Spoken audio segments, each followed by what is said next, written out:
Hi all. We've got two major assignments left before you cross the stage and head out into the big bad world ready for all of the English skills that you're going to need.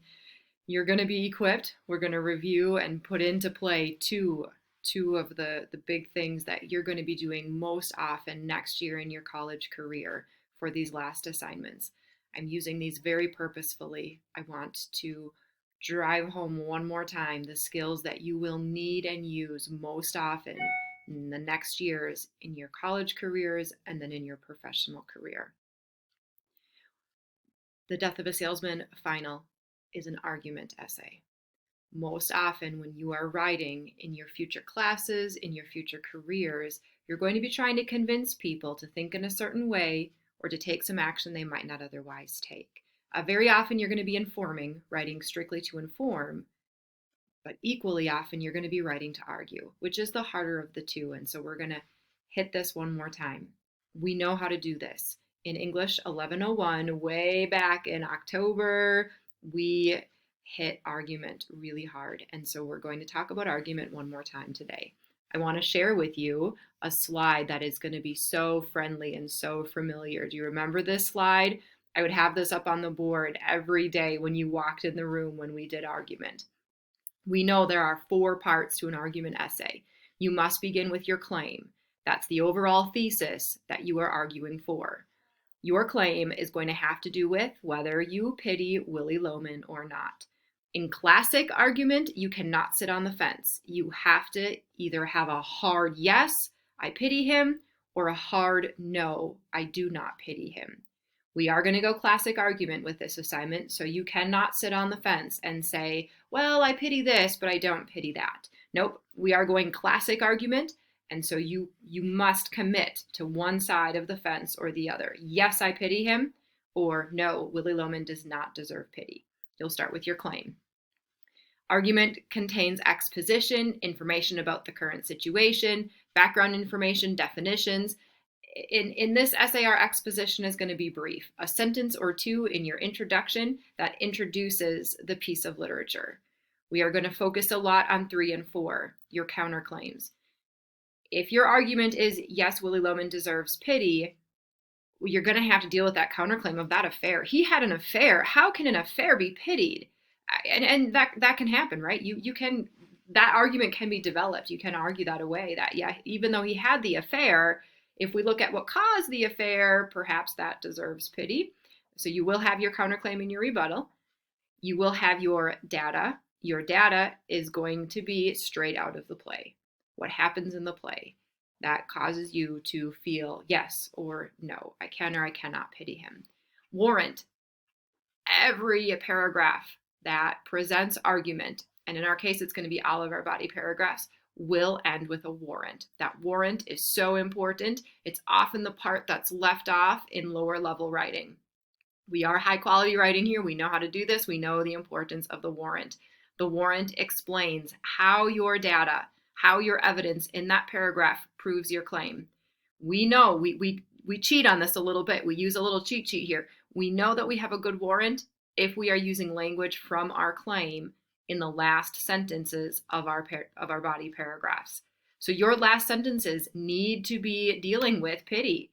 You're going to lay out evidence. You're going to talk about what happens in the play. You're going to write about things the characters do and things the characters say. And then the last sentence or two of those body paragraphs will come back to the idea of pity and whether the evidence you've just provided shows us that, yes, this is pitiable, or no, it is not. You're going to have to explain why. Why is it something that can be pitied? Why is it something that cannot be pitied? Your warrant is so important. Before you turn this paper in, look at the last sentence or two of each of your body paragraphs and be sure that you are writing about pity in those last few sentences. You should be using the word pity as you're explaining whether the reasons you've just supplied in that paragraph, how are those reasons? Why do they cause the reader to pity or not pity Willy Loman? Nail the warrants, use the word pity in your warrants, and you're going to be golden. So this is a familiar slide. Our claim, our counterclaims, our data, and warrant are really, really going to matter as you're building this paper. A few more ideas. Paradigm building. Paradigm is a fancy word that means outline.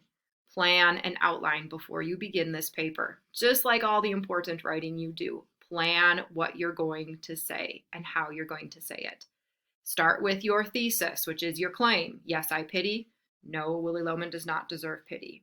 From there, you're going to plan your body paragraphs.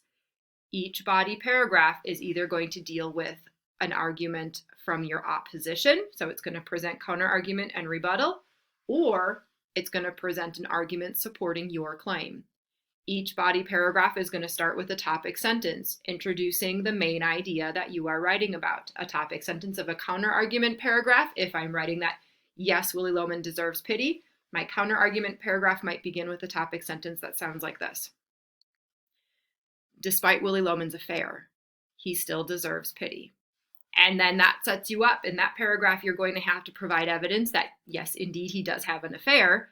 And then you're going to have to offer the rebuttal that explains why, even though he had the affair, he still deserves pity. That rebuttal is going to be out of your head, isn't it? It's going to be your logic and your thinking about what drove him to that affair and why that deserves pity.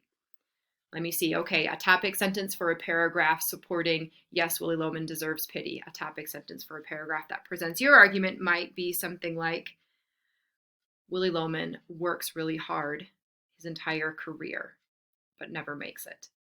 His hard work deserves pity. And then you need to provide evidence that he works hard, don't you?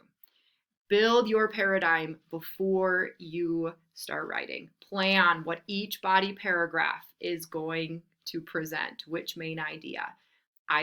To feel confident, I would come up with at least 3 arguments that support and at least 1 argument of the opposition. So I would shoot for at least 4 body paragraphs. That's at a bare minimum. If you want to really nail this thing home, you might want to add 1 more, either counter argument or argument paragraph to support that.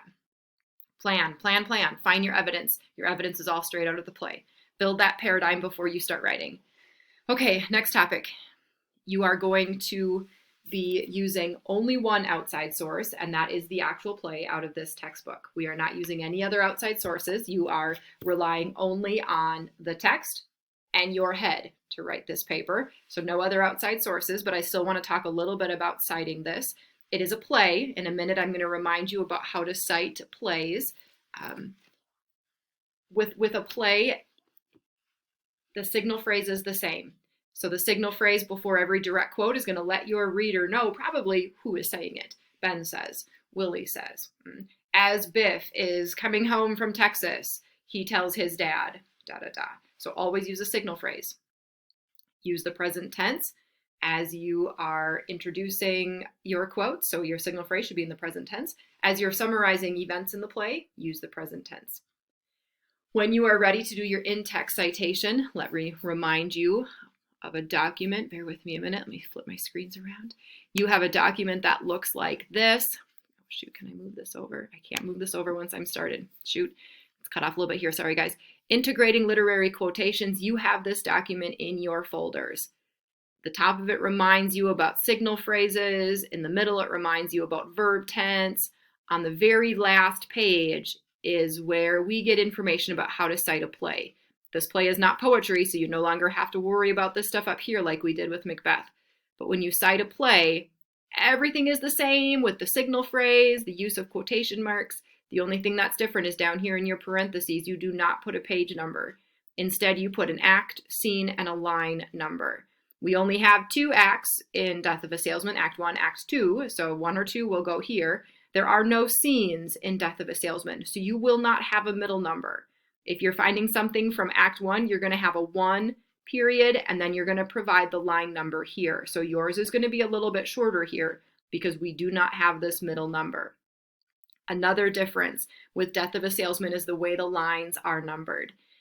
If we look into the book, and I'm just going to hold mine up here a little bit and try to show you, in Macbeth, each individual line was numbered. Death of a Salesman, Arthur Miller wrote the play differently. He is numbering each time a speaker changes. So a speaker might speak a line that runs down like 4 or 5 pages of text, but it's still only 1 line number. So like, for example, let me see if you can see anything here. Willy Loman right here is all this line right here, that's multiple lines of text, it only gets one line number. So it doesn't matter if you quote that whole piece or just one small little sentence of it, all of it is line 201. So you're probably not going to have a range of lines that you're citing. Just each time a speaker talks, that's one line number. So line number at the end in parentheses. On your works cited page, this book is an anthology. So when you get to your works cited page, use a work in an anthology to cite that play, and we won't have any other sources. Good. Final reminder, this is a formal academic essay. So formal academic rules apply. Avoid first person. No I, no me. I pity Willy Loman. Willy Loman deserves pity. Willy Loman should be pitied. Willy Loman is pitiable, but no I in there. Avoid narration. You're not writing about yourself. You are writing about the text, about the play. So keep your focus on the text, on the play. No I, no me, no you. You're not writing about your reader either. You're writing about what the words in that book say, okay? Analyze the text. Use logic to defend your position. Email questions? Good luck, you guys. This is an important assignment, and I'm excited to see what you can do.